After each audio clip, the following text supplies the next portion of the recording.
esimese lugemise.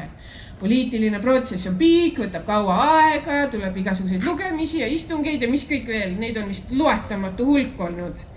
Aga nüüd on vaja, et poliitikud tegutseksid.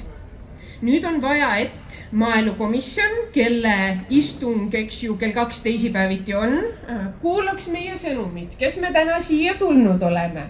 Selleks, et see ülioluline eelnõu, see ajalooline eelnõu, mis aitaks kõige suuremat hulka loomi Eestis, mis ükski seadusemuudatus kunagi aidanud on, et see liiguks edasi.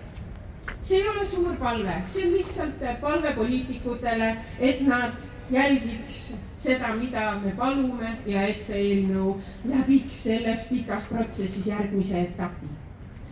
Seda tööd tehes tihti tundub, et me kuuleme hästi palju täiesti jaburaid, täiesti absurdseid argumente sel teemal.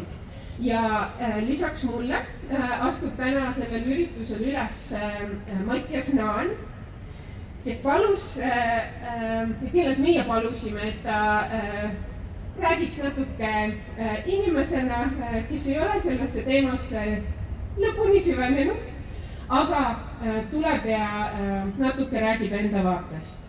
Pärast Mattiast tulen mina veel ja räägin natuke täpsemalt, kus me siis ikkagi selle seadusega oleme ja mis edasi saama peab. On ju?